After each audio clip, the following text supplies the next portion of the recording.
कमला रोजाना की तरह अपना ककड़ी खीरा चाट का ठेला लेकर बाजार निकली। रास्ते में उसे पता था कि एक घर है जहाँ से उसे खीरे ककड़ी पर छिड़कने के लिए ठंडा पानी और बर्फ जरूर मिल जाएगा। सरोज आंटी, थोड़ा ठंडा पानी मिलेगा क्या? ककड़ी खीरा सारे मुरझा से गए हैं।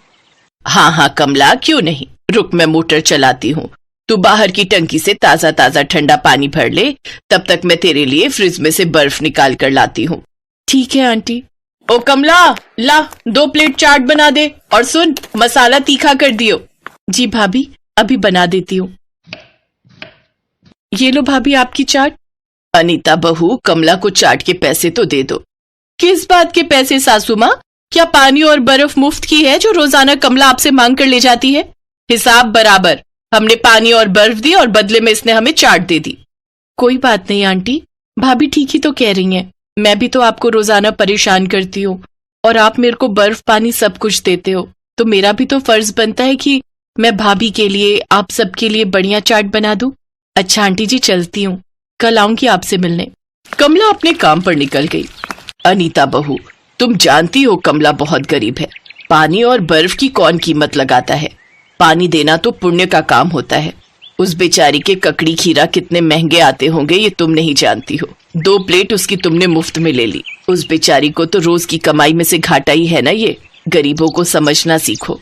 किसी गरीब का ऐसे फायदा उठाना सही बात नहीं।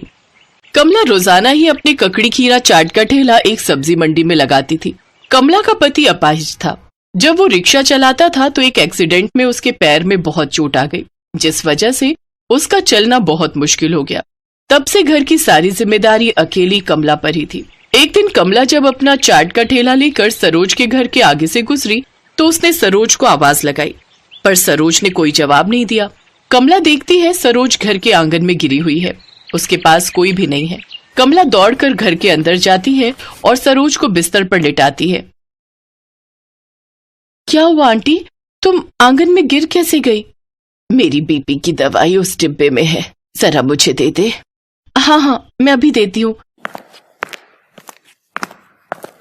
कमला सरोज को उसकी ब्लड प्रेशर की दवाई देती है। कुछ समय बाद सरोज को आराम पड़ता है। तब तक कमला उसके पास ही बैठी रहती है। आज ब्लड प्रेशर की दवाई लेनी भूल गई थी। सर में दर्द था, मुझे ध्यान ही नहीं रहा। तभी चक्कर से आए और मैं गिर गई। इतनी देर में तुम आ गई। क्या करूं, उम्र के साथ दवाई लेनी भूल जाती हूँ। अनीता भाभी दिखाई नहीं दे रही। बहू अपनी माँ के घर गई है, आने वाली होगी। तभी अनीता आ जाती है। अरे कमला, तू यहाँ बैठकर गप्पे मार रही है और बाहर गाय ने तेरे ठेले के सारे ककड़ी खीरे खा लिए। देख तेरे ठेले की क्या हालत हो गई है। क्या खीरा ककड़ी गौ माता ने खा लिए? वो मैं तो। कमला बाहर जाकर देखती है, गाय ने उसका सारा ठेला तितर बितर कर दिया और खीरा ककड़ी खा लिए, पर कमला कुछ नहीं कर सकती थी। अनीता बहू, कमला गप्पे नहीं मार रही थी। मेरी तबीयत खराब हो गई थी। अगर आज कमला ना होती तो मैं अस्पताल में पड़ी होती। सरोज अनीता को सारी बात बताती है। कमला, तुम बहुत अच्छी हो, तुम्हारा दिल बहुत साफ है। तुमने आज माँ जी की मदद की, उसके लिए तो मैं तुम्हें जितना थैंक यू कहूँ उतना ही कम है। भाभी, आंटी जी मेरी अपनी माँ की तरह है, और एक बेटी अपनी माँ को तकलीफ में कैसे छोड़ सकती थी। मैंने तो बस अपना फर्ज निभाया। रुको, मैं अभी आती हूँ। अनीता कमरे में जाती है। उसके हाथों में कुछ रुपए थे। कमला, आज तुम्हारा बहुत नुकसान हुआ है और हम जानते हैं कि तुम उधार पर सामान लेकर फिर ठेला लगाती हो। ये रुपए रखो, तुम्हारे काम आएंगे। मुझे पता है तुम्हें फिर से ठेला ठीक करना पड़ेगा और एक बार फिर सामान लाना पड़ेगा। अरे नहीं नहीं भाभी, मैं कर लूंगी। कमला, रख ले, मना मत कर। तू भी तो हमारे लिए कितना करती है। मुझे पता है कि 2 वक्त की रोटी कमानी कितनी मुश्किल है। रख ले, तेरी भाभी दे रही है और सामान खरीद लेना। धन्यवाद भाभी। कमला वो रुपए लेकर घर आ जाती है। सचमुच उन रुपयों की कमला को बहुत जरूरत थी। ये बात सरोज भी जानती थी और अनीता भी।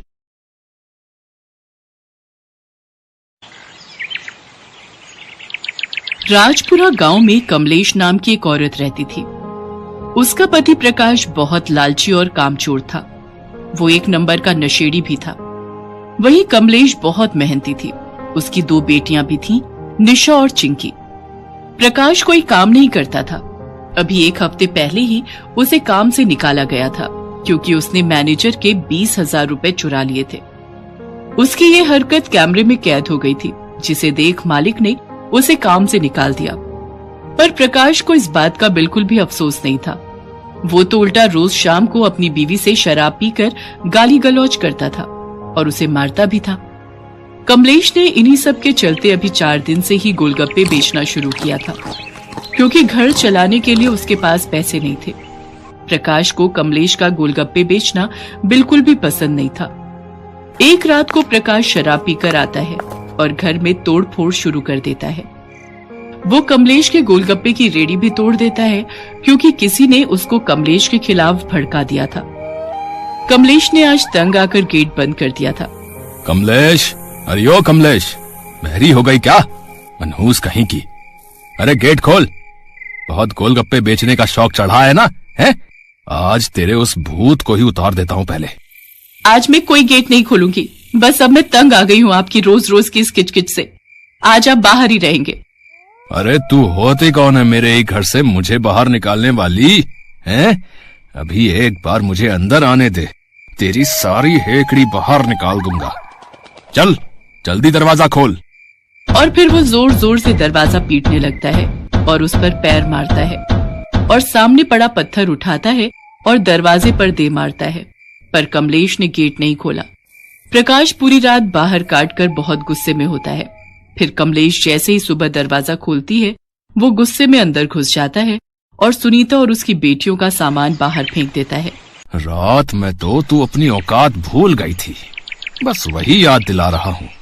जहाँ से आई थी वहीं वापस चली जा, क्योंकि मेरे घर में तुम और तुम्हारी इन मनहूस बेटियों की कोई जरूरत नहीं है।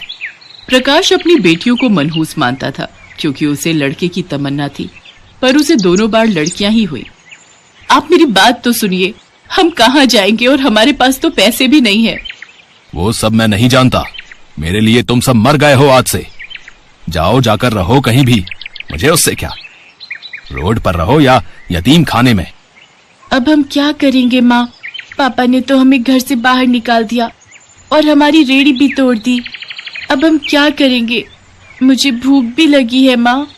तू डर मत चिंकी, तेरे पास तेरी दीदी और माँ है ना? मेरे पास कुछ पैसे हैं। निशा अपनी जेब से पैसे निकालती है। उसके पास 1,000 रुपए होते हैं। इतने सारे पैसे तेरे पास कहाँ से आए निशा? माँ, वो मैंने स्कूल में मैराथन में भाग लिया था और मैं उसमें फर्स्ट आई थी, तो उसी का इनाम है ये। पर तूने मुझे बताया क्यों नहीं इस बारे में? आखिर मैं आपको कब बताती माँ, घर में एक पल की भी शांति नहीं है। खैर ये छोड़ो, हम इन पैसों से अपनी रेड़ी सही करवा देंगे और गोलगप्पे की दुकान फिर से लगाएंगे। कमलेश और उसकी बेटियां फिर से गोलगप्पे की दुकान लगा लेती हैं। पूरा दिन बीत जाता है, पर 100 रुपए की बिक्री भी बड़ी मुश्किल से होती है। सारा दिन निकल जाता है और रात हो जाती है।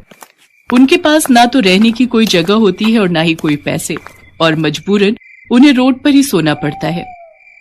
लेकिन कमलेश हार नहीं मानती। वो अगली सुबह फिर से गोलगप्पे के लिए आलू चने तैयार करके उन्हें बेचना शुरू कर देती है। उसकी छोटी बेटी चिंकी की तबीयत भी खराब हो जाती है। उसे तेज बुखार हो जाता है, पर उनके पास उसकी दवाई के लिए भी पैसे नहीं होते। कमलेश सोचती है कि अगर थोड़ी बिक्री हो जाए तो उससे जो पैसे मिलेंगे तो उससे वो उसका इलाज करवाएगी। गोलगप्पे खा लीजिए भाई साहब। बहन जी, आप तो खाकर देखिए, बहुत अच्छे गोलगप्पे बनाती हूँ मैं, एक बार तो खाकर देखिए। उसके गोलगप्पे कोई नहीं खाता। ये देखकर कमलेश का मन उदास हो जाता है। इतने में निशा वहाँ भागते भागते आती है और रोते हुए कहती है, माँ माँ माँ, वो चिंकी, तुम यहाँ क्यों आई हो? मैंने बोला था ना तुम्हें चिंकी के पास ही रहने के लिए। माँ, वो चिंकी ना उल्टी कर रही है और उसका शरीर बहुत तेज गर्म हो रहा है और वो ठंड से कांप भी रही है। तू यहीं रुक, मैं चिंकी को अच्छे से डॉक्टर के पास ले जाती हूँ। तुम रेडी छोड़कर कहीं मत जाना, यही हमारी रोजी रोटी है। तुम फिक्र मत करो माँ, मैं यहाँ सब संभाल लूंगी। कमलेश जल्दी से चिंकी को डॉक्टर के पास ले जाती है। डॉक्टर उसे भर्ती कर लेती हैं और उसकी दवाई के लिए बोलती हैं और अपनी फीस के लिए भी। मैं पैसों की व्यवस्था कहाँ से करूं? मेरे पास तो कुछ भी नहीं है। फिर भी वो भगवान, मुझसे क्या पाप हुए भगवान, जो तुमने मुझे शुरू से ही इतनी तकलीफ दी है। पहले तो इतना घटिया पति मुझे मिला, मैंने वो भी स्वीकार किया। उस नीच आदमी ने मेरी बेटियों को मनहूस कहा और हमें घर से निकाल दिया। मैंने तुझे कभी कहीं कुछ नहीं कहा, लेकिन आज तुझे मेरी सुननी होगी। भगवान, भगवान, मुझे मेरी बेटी सही सलामत चाहिए। उसके इलाज के लिए मुझे पैसे चाहिए। मैं कहाँ से इतने पैसे लाऊं? मेरे पास तो जहर खाने के लिए भी पैसे नहीं है। कुछ तो रास्ता दिखाओ भगवान।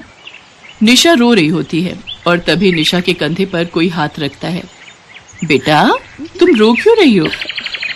आंटी, मेरी बहन की तबीयत बहुत खराब है और उसके इलाज के लिए हमारे पास पैसे भी नहीं है और कोई हमारे गोलगप्पे भी नहीं खा रहा क्योंकि हम गरीब हैं। नहीं बच्चे, ऐसा नहीं कहते। गरीब नहीं हो तुम तो बहुत अमीर हो। इतनी छोटी उम्र में इतनी समझदार हो और इतनी अच्छी माँ और इतनी अच्छी बहन को पाकर कोई गरीब कैसे हो सकता है भला? तुम तो बहुत अमीर हो।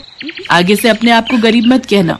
चलो, तुम मुझे गोलगप्पे खिलाओ और मेरे साथ मेरे दोस्त भी हैं, उन सबको गोलगप्पे खिलाओ। इतने में कमलेश वहाँ आ जाती है। माँ देखो ना, ये आंटी हमारी गोलगप्पे खाना चाहती हैं, आओ खिलाओ इनको। और वो अपनी सभी दोस्तों को बुला लेती है। सभी गोलगप्पे खाते हैं। अरे वाह, कितने लाजवाब गोलगप्पे हैं। मजा आ गया।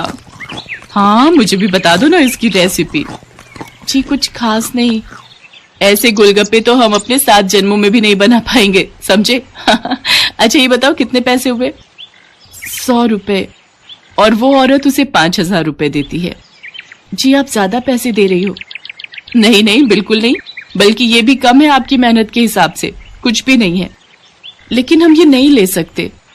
लेकिन आपको तो ये लेना ही पड़ेगा और इसके साथ हमारे साथ भी चलना होगा। हेलो, मेरा नाम विमला है और मैं एक एनजीओ चलाती हूँ आप जैसे लोगों के लिए।